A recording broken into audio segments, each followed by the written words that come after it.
states.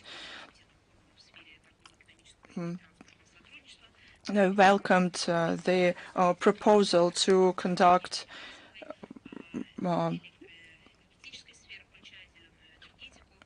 meetings about trade in Iran until 2025. The participants of the meeting were thankful for the host to the high-level organization and hospitality. The forum confirmed their stance of the Caspian states to develop interaction. We took note of a number of comments in the Telegram channels that were almost staged. They concerned the resolution of the General Assembly dedicated to the glorification of Nazism. This is an important initiative condemning Nazism in all their manifestations. It is a product of a 20-year work at the UN. For the first time, it was put forward in 2005. It had only a couple of paragraphs and was supported by less than 10 co-sponsors. The promotion of approaches at the international platforms take time. There's no opportunity to, realize all the results overnight. With time, the document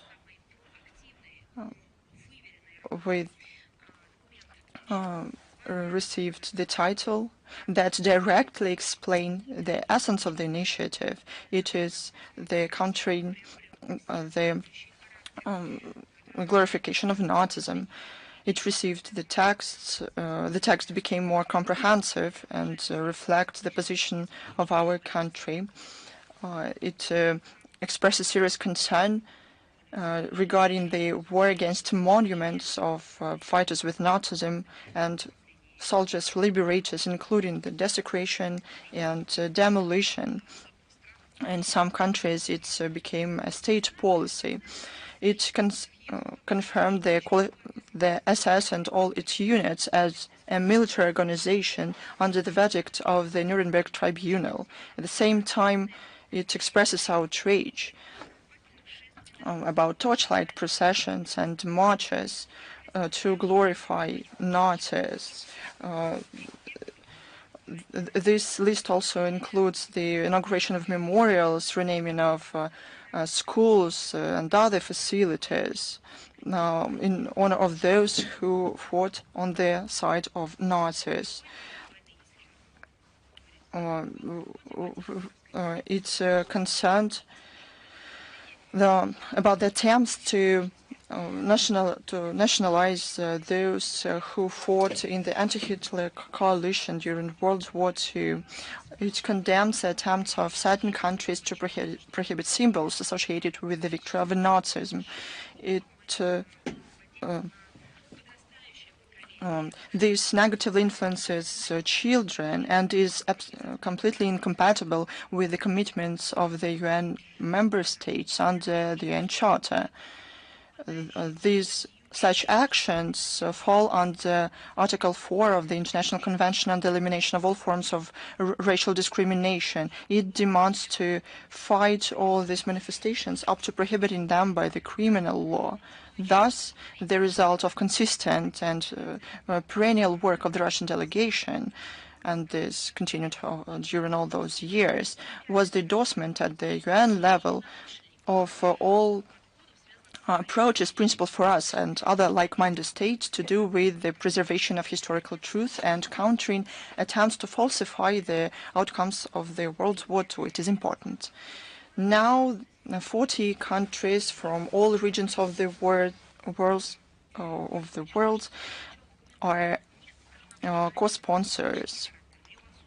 It is important that it was thematical. It doesn't mention any countries, and the fact that some countries recognized themselves as in the mirror in the text and continue to do so only means that they have these problems at the national level. It's no surprise that the document faces serious resistance from our opponents. This is of utmost importance for those who write about it.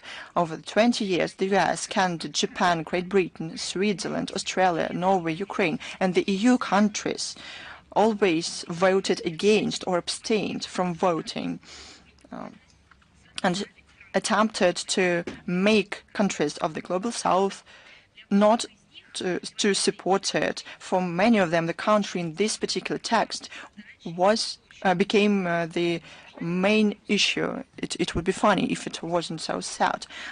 The main aim in the discussions at the UN in 2022, their attack against the resolution a little changed. They failed during the voting, so they decided to use another tactic of the procedural provocation to spread the anti-Russian paragraph about inadmissibility to justify the territorial aggression against Ukraine. They used all their transatlantic solidarity to do so. Why did they wanted to do it? They wanted to make us, Russia, to refuse from the document. They dreamt about it. They talked about it openly, even. Russia, in case it was fulfilled, wound up in the company with those who prevented the endorsement of the text by the General Assembly.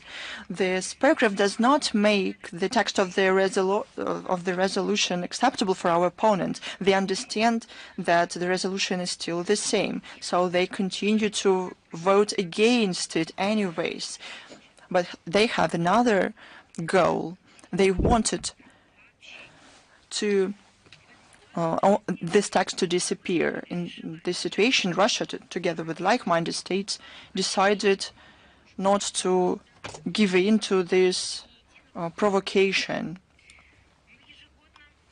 Every year, we put forward this paragraph up to the voting, and when it is endorsed, we distance officially ourselves from this paragraph that is unacceptable for us. It is reflected in the protocol of the session of the UN General Assembly. It is stored in the UN archives and is available on all resources of the organization.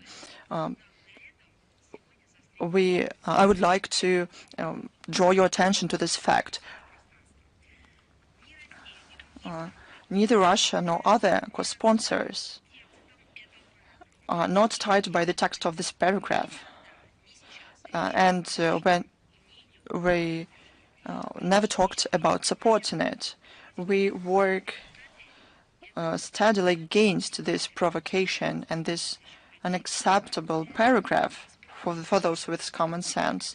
It loses support, and we hope that it will be eliminated in the nearest future. And this meticulous work gives fruit. In 2022, 63 countries voted for it, 23 against, 65 countries abstained. But last time, in December 2024, the number of voters remained the same, but the number of opponents almost doubled. Against, 41 delegations were against, 50 abstained. We're convinced that Russia shouldn't give up its positions in the fight against glorification of Nazism at the UN. But where are we to fight, if not in the country, in the organization that appeared following the destruction of Nazism?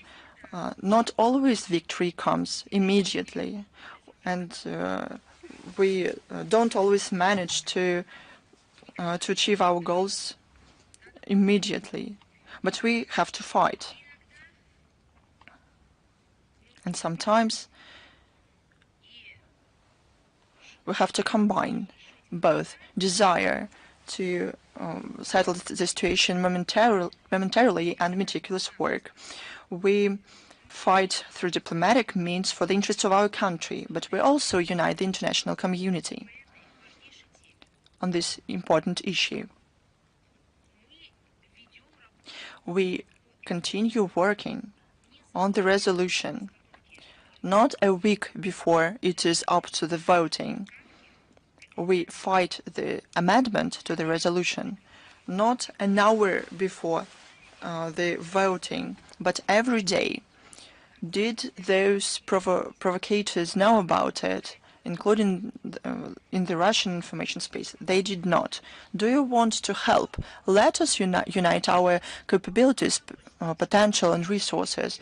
I'm talking about the media resources who mentioned this topic only one time. Do you want to cooperate? Just address us, say that, or maybe we will say that to you. I would like to say that all these speeches by representatives of the delegations are openly published. Russian diplomats have commented in detail what I have mentioned just now to different media outlets. They have clarified procedural aspects, substantial issues connected with our activities in the UN, and we're grateful to journalists, bloggers and experts who cover this issue highly professionally. We intend to continue to make efforts to counter the aggression, historical aggression against our country, unleashed by some countries. One more important issue, we have had several brief announcements today, and we will provide a detailed material after the briefing and in the briefing text.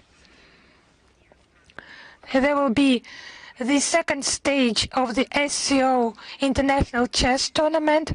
We have already mentioned its first stage during the briefing on the 18th of December 2024. There were more than 3,000 people from more than 10 SCO countries. It will be possible to participate both online and offline.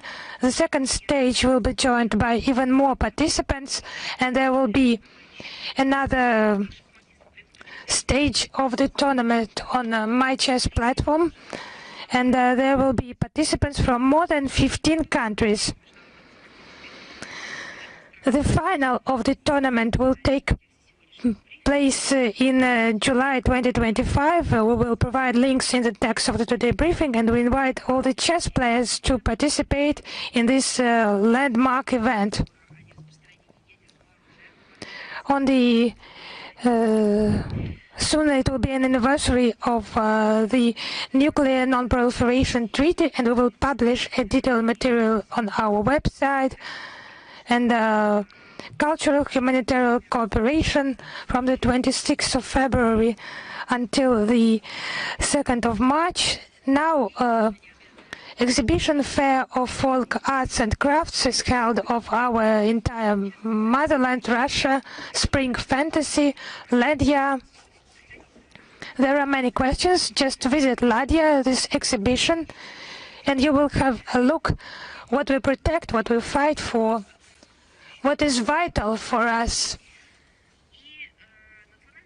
And the National Center of Russia, from the 28th until the 3rd of April, is to hold an open dialogue, the future of the world, a new platform for global growth, on changes, and there will be 4 main themes: investing in people, investing in technology, investing in environment, and investing in connectivity.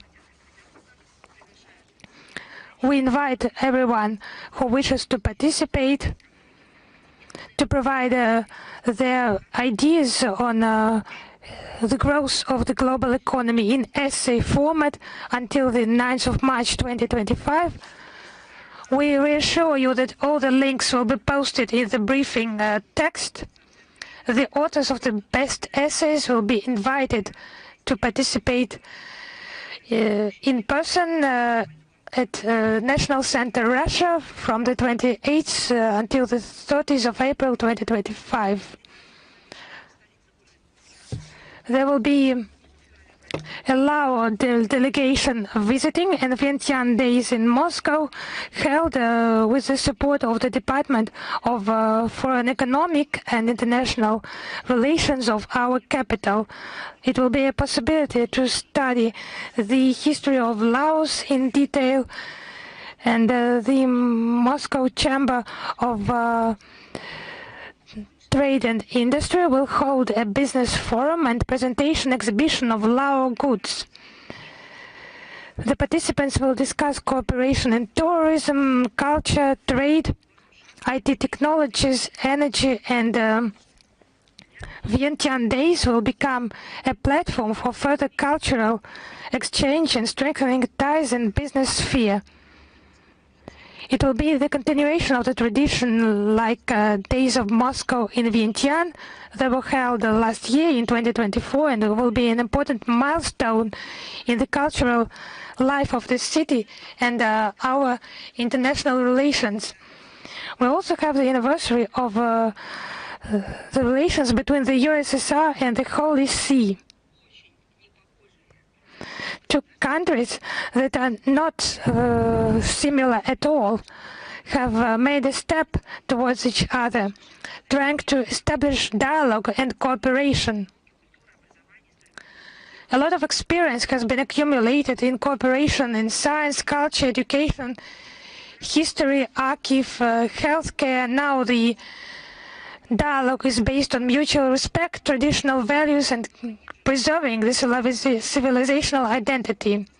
We support the efforts of the Holy See and Pope Francis in person for conflict settlement, and we value the deeply balanced approach of the Holy See to settle the Ukrainian crisis, to resolve the crisis, and we are very concerned about a recent report from the Holy See Press Office of the Pontiff's deteriorating health. We wish him good health, and we and our relations will further be based on aspirations for a more just world order and respect for our mutual interests. Now, regarding Vasily Safranchuk, a renowned diplomat, we will publish a material about him. Now your questions, please. International Life. Hello, Madam Zakharova. Bloomberg agency has recently reported that the President of the European Commission, Ursula von der Leyen, addressed Indian Prime Minister Narendra Modi on the issue of ensuring sanctions against Russia. How could you comment on this information? It's just literally a shame for the European Commission and this aggressive West. Now to visit different countries that are not part of the European Union and to beg for some similarity, something similar to their anti-Russian actions. We see clearly that the global majority, and of course India, just have adequate assessments of this aggressive policy of Brussels and condemn interference in domestic affairs of other countries. Now, regarding the pressure, we're sure that our partners will continue mutually beneficial economic relations with our country. It's just a shame for, in brackets, enlightened West to visit countries that they call just wild jungle, to beg them to support this beautiful garden in their frenzy. One more question. On the 19th of February, Moldovan Minister of Foreign Affairs Mihai Popșoi said that the Moldovan authorities decided to terminate the 1998 Russian-Moldovan intergovernmental agreement on cultural centers, as the Russian House in Chisinau allegedly works to undermine the statehood and sovereignty of the Republic of Moldova. How would you comment on this? You know, as of today, the Moldovan side has not provided any official statements about the termination of this 1998 agreement on cultural centers. It's just obvious that any information about alleged undermining the statehood and sovereignty is just absurd. The Russian House attracts many Moldovan citizens, 80% just speak Russian in daily life. It's just a platform for events, strengthening contacts and ties between people. What is the problem with this? What is unclear? Those events, they are public, they are open. People attend them. There is video and photo coverage of those events. Why inventing that? The cynicism of Moldovan officials aimed at the Russian House is based on the authorities having done their best in order to destroy their own sovereignty, the sovereignty of their own country and the national identity of Moldovans. Let me cite some examples. According to estimations of local experts, in Moldova there are about 10,000 non-governmental organizations fully or partly financed by the collective West. Some senior officials in Moldova have worked in those non-governmental organizations, and in recent years, the amount of their support only by Washington has amounted to around $950 million. So now they're talking about our exhibitions and concerts. It's connected with interference in internal affairs of foreign states that USAID just labeled by the Americans themselves for being corrupt, for being irresponsible. And the territory of Moldova is used for military drills with the participation of servicemen from NATO countries. It's a blow against sovereignty and independence. The process of violent Romanization of Moldova is underway, and people from Bucharest getting official posts, government posts, and now it's just the Russian House. They say that's an obstacle for them. According to surveys, more than 60% of Moldovans are against the practice of Romanization. Unprecedented debt slavery of Moldova with the current government, the so-called plan of growth of Moldova of 1.9 billion euro, and they keep silence about the lion's share of this sum. 1.5 billion euro is loans, and they will have to return those loans. And what's the debt of the current Moldovan officials? It's around $7 billion. That's why the sovereignty is undermined. The Russian House, with its enlightenment and humanitarian mission. So we hope that the Moldovan leadership will demonstrate common sense and avoid the closure of the Russian House that would be contrary to the interests of many Moldovan citizens. Is Maria Novosti with us? Yes. Hello, Madam Zakharova. We have two questions.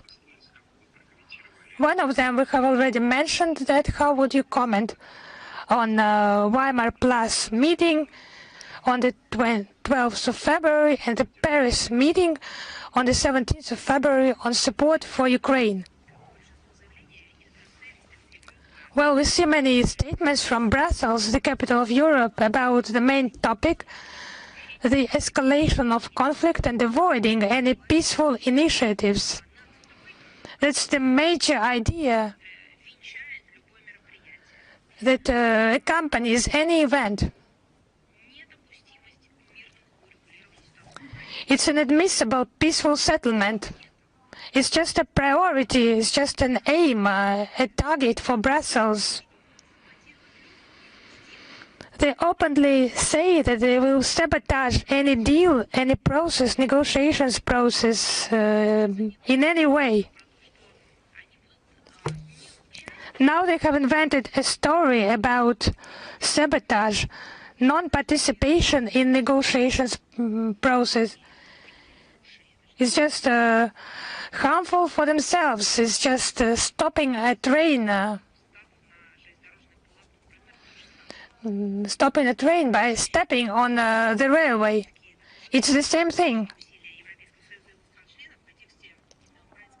The peacekeeping efforts of the EU countries, what they have done before, France, Germany, Poland, they have provided guarantees. They were called guarantees during the agreements of President Yanukovych with opposition in February 2014. How many did the guarantees last? Less than 24 hours? Several hours?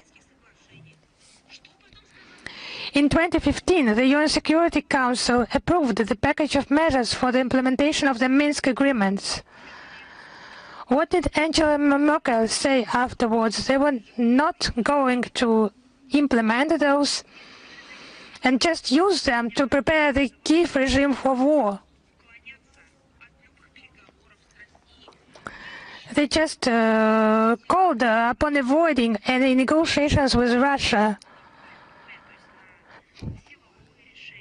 to promote the forceful settlement on the battlefield, supported the so-called peace formula of Zelensky, and then the harm formula, that's what they call their participation in the settlement of the situation. We remember that. To remain the main proponent of the war in Ukraine and to require their specific role in peaceful process is just impossible. They just need to make the decision. It's just callous rhetoric, offensive statements, some ill Russophobia.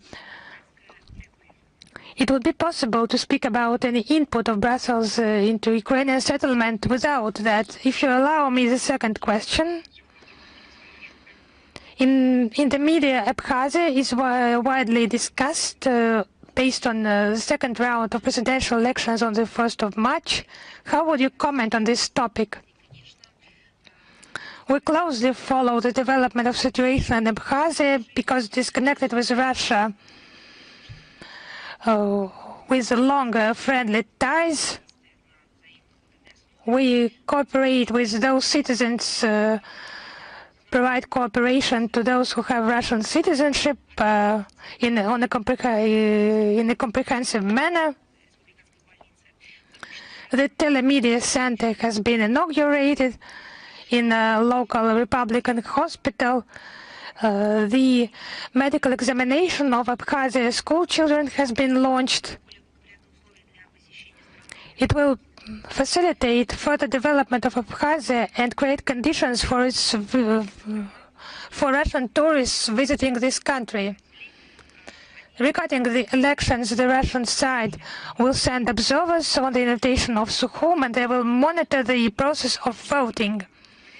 Yes, unfortunately, after the November unrest, the domestic situation has not stabilized to a full extent in Abkhazia.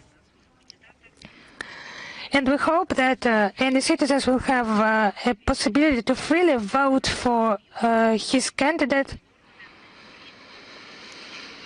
and it will be in compliance with national legislation and common democratic norms, and it will be in accordance with the values of all the political forces. It's the electoral process based on a law, and we hope it will lead to the growth and prosperity, and prosperity based on friendly alliance relations with Russia. Thank you. Is Ukraina.ru with us? Yes, hello, Madam Zakharova. Thank you for this possibility to ask this question. I represent Ukraina.ru media outlet. Why do you think Britain is so aggressive towards Russia, as actually the Biden administration has taken this stance before? We have no territorial economic disputes with Britain. Why such an aggressive stance? Why do you think that we don't have territorial and economic disputes? What do you mean by territorial disputes? You consider it in an old-fashioned way, since we are not neighbors, we don't have a common border, but why do you think that they have a different perspective? Why don't you think that London and all these Russophobic British elites consider Russia as their territory? Why don't you think that they consider resources in our territory as resources that they need, and from their viewpoint, we are not entitled to these resources? Why don't you consider the territorial claims in such a context? From a legal standpoint, maybe you don't see such an interpretation. However, from the historical truth standpoint, that's their treatment of the situation. What is ours should be theirs. That's the way they see it. You see, that is a colonial approach. Never in the history have they failed to subdue our country, to destroy it, to take it by force, to conquer it, and so on and so forth. But they have always aspired to do that. That is why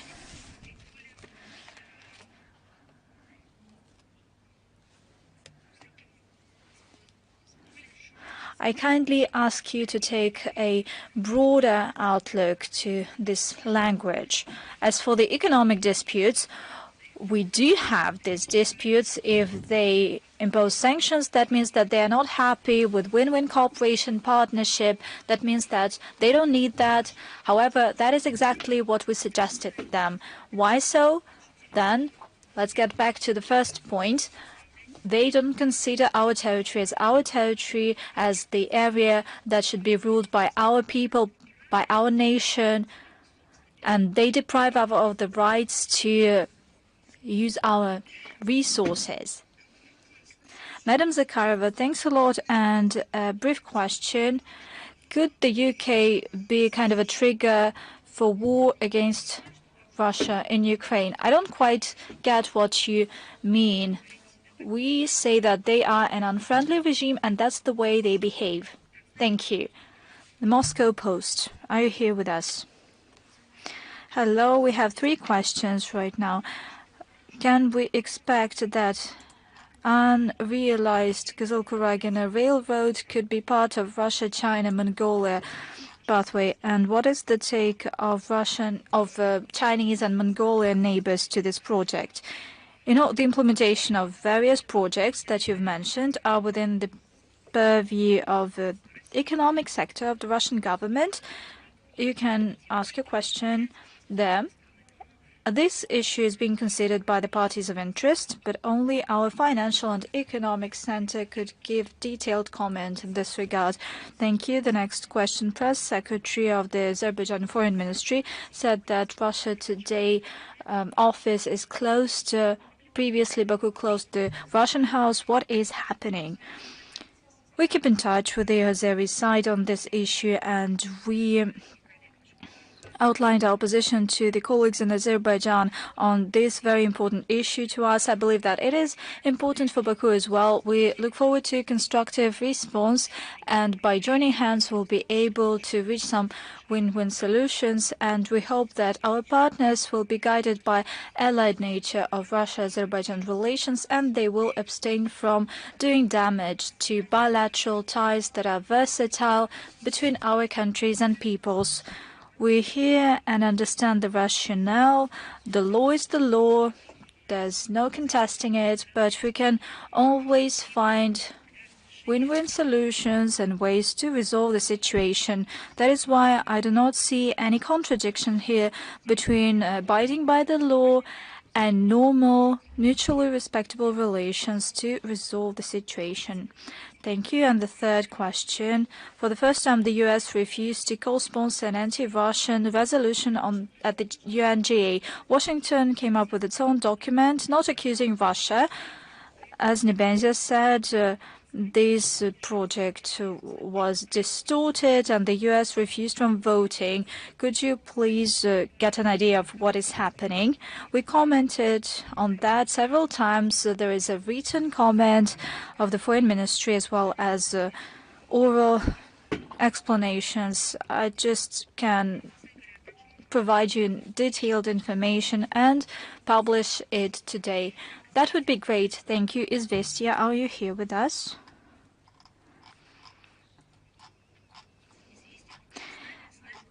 So far, Hello, hi. Slovakia could follow the example of the U.S. and demand compensating for the money spent on Ukraine. According to the Speaker of the Parliament, 3.5 billion euros were sent to Ukraine. What other countries could follow that lead, and what would the Kyiv authorities do in this case? The Kyiv authorities should think not about claims launched against them. That is a secondary issue, unfortunately, although it is very important because we are talking about a huge burden for the Ukrainian citizens. But the primary question here and the real problem here is how to keep the Ukrainian population alive, because the Zelensky and everything that he does is for the benefit of the Ukrainian citizens. But turns out that there is no Ukrainian people whatsoever due to the actions of Zelensky. There is mobilization of 18-year-olds in Ukraine, and they even want to go as far as mobilizing 14-year-olds. That is the main point of the agenda. As for the claims, what are you talking about? We're talking about selling Ukraine and Ukrainian people into some kind of an inhumane slavery. Why am I talking about inhumane slavery? Because previously, well, it was condemned as something that is unacceptable, and second of all, it was local. Currently, slavery in Ukraine is in a 3D format. They sell the current lives, the lives of current Ukrainians. They sell the lives of future generations of citizens of Ukraine and the lands. That's the answer to your question. They sell the sources, natural resources of Ukraine, and as well as the land and prospective resources. There's understanding that there might be additional resources. That's what it is. A new form of slavery that is being trained and tested in Ukraine as an experiment by Western so-called mentors. Thank you for your answer. Media Corporation of China, are you here with us? Hello. We have one question. Foreign Minister Wang Yi of China repeatedly stated that China supports all efforts aimed at achieving peace, including the recent consensus that was stricken between the US and Russia. China also urges all the parties to take part in peaceful negotiations. Does Russia consider a possibility of peaceful negotiations that would engage Ukrainian representatives in the upcoming future, and at what stage will it be possible? You see, this stage doesn't start today or yesterday or tomorrow. If we talk about negotiations, this path has always been a priority for us. That's what we've been highlighting every time. And we have always stated that under the pressure of Western mentors, Kiev refused to have a negotiating process. If we talk about contacts, I've already commented on that. Contacts with Americans, the primary goal is to unblock, unfreeze the contacts per se. Globally speaking, I've already given the answer to your question. Thank you. Reuters, are you here with us? Hello, Madam Zakharova. We have two questions today. The first one has to do with negotiations in Istanbul between Russia and the US. All too often they speak about irritants, and two countries intend to resolve them. Besides the work of diplomatic missions, what are the irritating factors that exist for Russia? What factors are mentioned by the US? Who represents Russia at these negotiations? I would give you a general answer to this question because all the details are being considered right now. The main irritant is that these contacts were blocked absolutely. You do remember that negotiations were not happening either in person or by phone at the foreign ministers level, at the expert level. Our delegations were not meeting at the international platforms with all the consequences. On top of that, you do remember that it went as far as citizens of countries due to the Obama-Biden tandem. Citizens who are refused to meet their primary requests. I'm talking about visas, issuing visas and other documents, but for some of them, we're talking about essential, vital things. There's a lack of opportunity to just talk to each other. Once there is a conversation, there is a chance to seek common ground or to seek mutual understanding. When everything is blocked, what can we talk about? Who represents Russia at these negotiations? We will clarify that a bit later. These are foreign ministry representatives in charge of Russia-US relations. Thank you. And the second question that has to do with relations with Ukraine. President Putin of Russia recently has said that Russia is interested in seeing Ukraine as a friendly neighboring state at the end of the day. How could this transformation happen, according to Moscow? And if a new president of Ukraine, just like Zelensky, will be hostile with regard to Russia? You know, the most surprising thing is that I hear this question from Reuters. How come? Why so?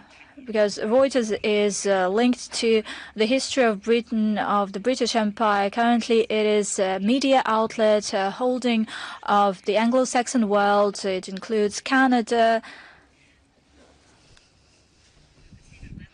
and the North Atlantic region, as we call it. Do tell me, you know the history of the country, of the media where you've been working, and you know it perfectly well. Otherwise, you will not have a job there. You know the history of the US. It started, on the one hand, as a history of a joint state that spent a lot of years fighting. Moreover, these were not just a joint state. These were brothers, these were families and close relatives, friends, representatives of the same social groups. And the fighting was vicious.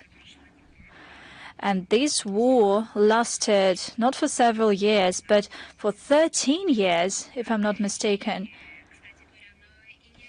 And by the way, it happened more than once. First from 1775 to 1983, then there was another standoff in early 19th century, 1912. I would not list everything. Incidentally, I would like to read out a quote from the British Encyclopedia, The Tragedy of the Birth of the U.S. That's what it states. For England and for the U.S. is that the dark recollections were not about Anglo-American War, but about its consequences. And these recollections for 1.5 centuries spoiled and intoxicated the ties between the two races. What do we see now? Closest alliance, friendly relations, relative relations, a tandem, call it as you may, between London and Washington. But there are certain details, yet England and the US are closest allies. Not for the first time, neighbors and common countries were part of this conflict, tragic stories, and they resolved it. I would not repeat the history of Russia,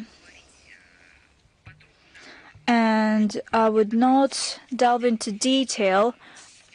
I believe that you heard it time and again, including what our president said. But once again, let me emphasize that there is the experience of the international community, both in recent history and modern history, on how the most dire conflicts could be overcome.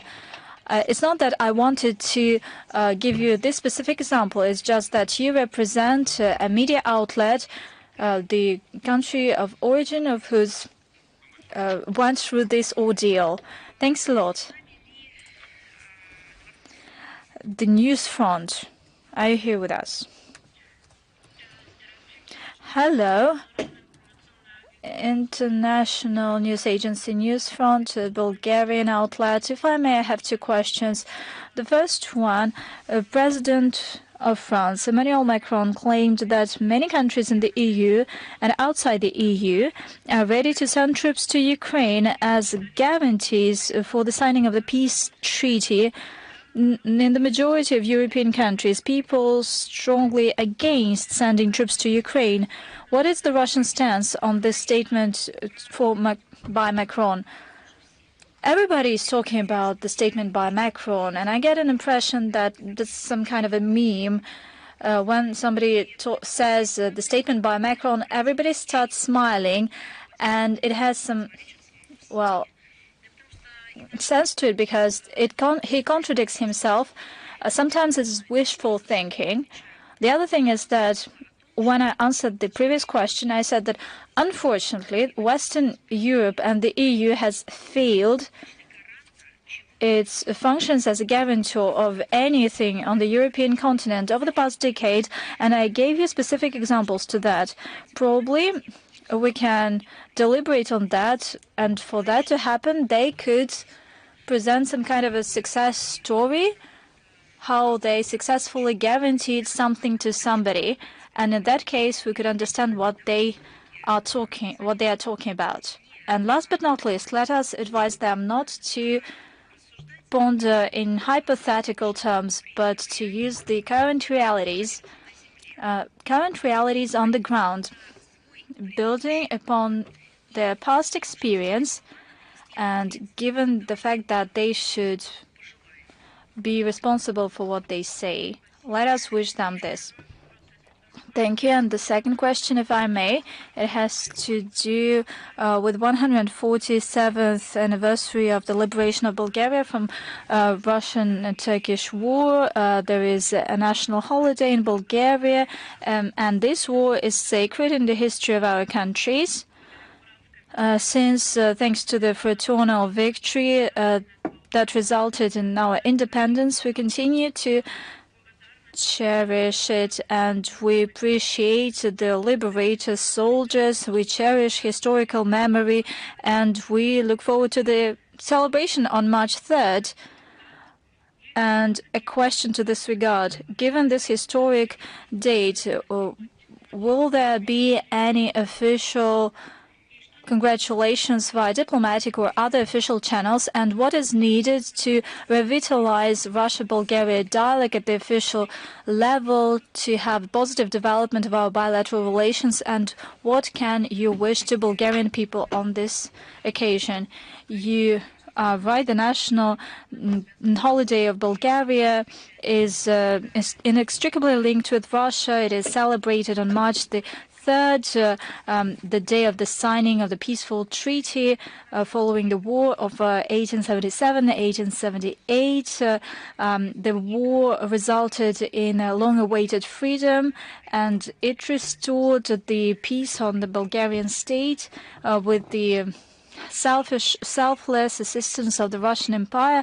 Those who want to understand the genuine spirit of Russia-Bulgaria friendship and relations and mutual understanding should visit the Shipka monument to see how important this holiday is. We thank many Bulgarian citizens who cherish the memory of Russian soldiers. That's why the wish from the outside to destroy Russia-Bulgaria relations, both within in Bulgaria, there's anti-Russian, Russophobe minority. There's vandalism against our monuments, our joint monuments. There have been a lot of things. There were attempts to prohibit annual events in Shipka. There was a proposal from Bulgaria to change the date. But I hope that it won't happen, because we cannot rewrite Russia. Over the last year, the diplomats in Bulgaria do not receive invitations,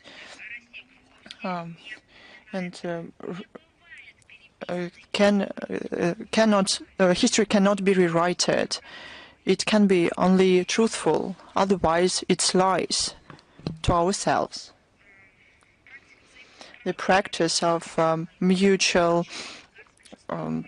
greetings was suspended by the Bulgarian side. I do not want to enumerate all those Russophobe actions, but I would like to seize the opportunity and to congratulate our Bulgarian friends and brothers with the upcoming anniversary. We wish them everything good. We are tied by our common values, spiritual heritage. That is a key factor that define the Russia-Bulgaria relations. I know that this will be this way. Is Anadolu with us? Yes, Madam Zakharova, good afternoon. We have the questions about the Middle East. The first one: Prime Minister of Israel, Benjamin Netanyahu, recently said that the Israeli army will still be present in the Golan Heights for indefinitely. It means that Israel attacks on the facilities in Syria continue. How does Moscow evaluate actions of Israel? We talked many times that we believe that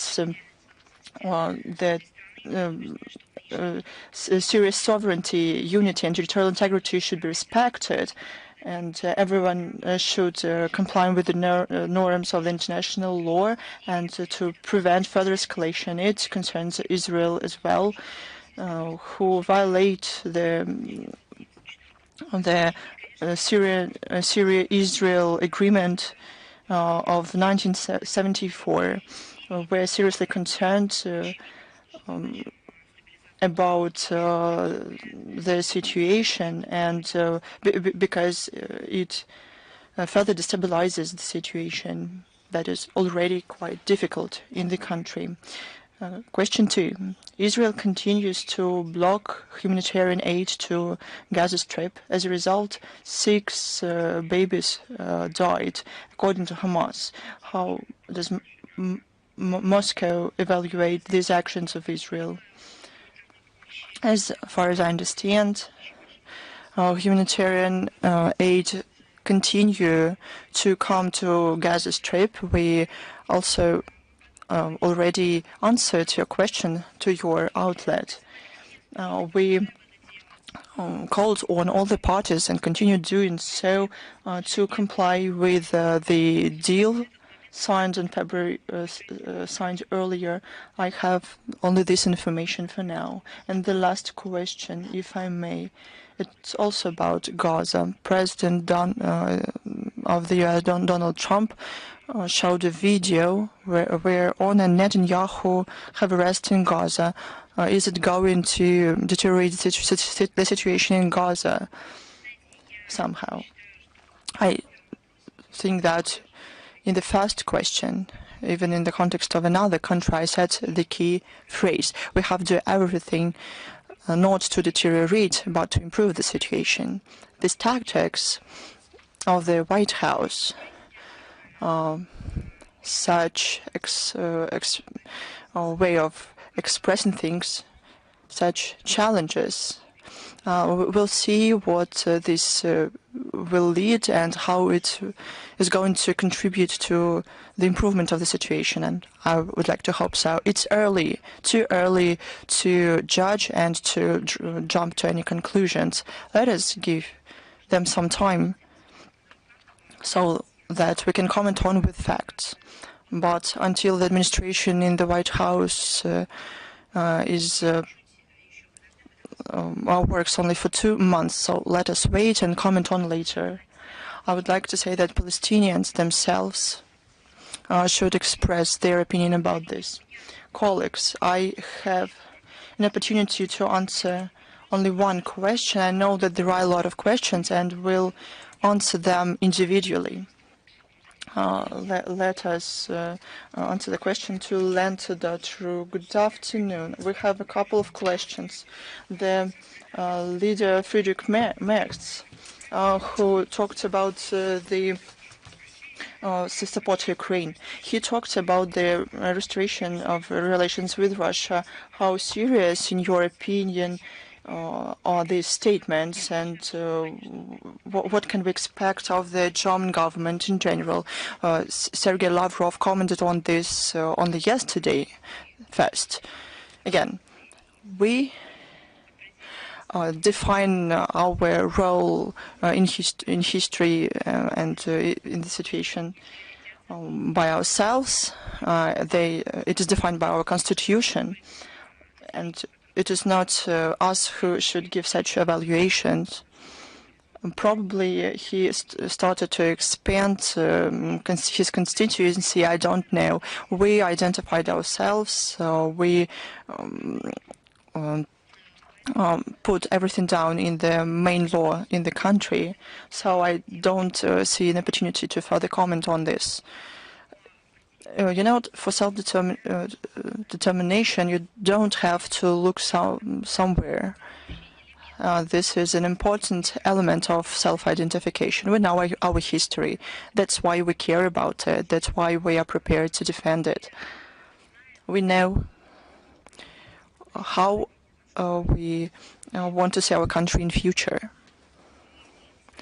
We can say that we agree with some evaluations, with some we don't, but we don't have to hear from others who we are. We know it very well. We articulated it on our own, and we also put it down in our own constitution. We are a country and a civilization. As to the outcomes of the elections, Sergei Lavrov, the foreign minister of Russia, commented on it only yesterday, and the outcome say that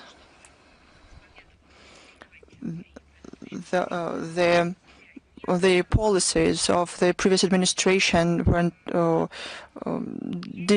didn't age well, and I won't go into statistics of the voting. Our embassy in Berlin commented on that and on them. As to the statements of the presidential candidates, they were political. Now statesmen are going to make statements, so we will proceed and from their statements and from certain steps that they're going to take against our country in particular. We never looked for a conflict with anyone. The deterioration in relations with Germany happened not because of us, and the philosophy and policy of Berlin will be followed by us and considered. We didn't receive any signs about their interests to restore interstate dialogue. That's all I can say for now. Colleagues, I would like to wrap up the briefing. Everyone who sent us questions earlier, you will find your answers.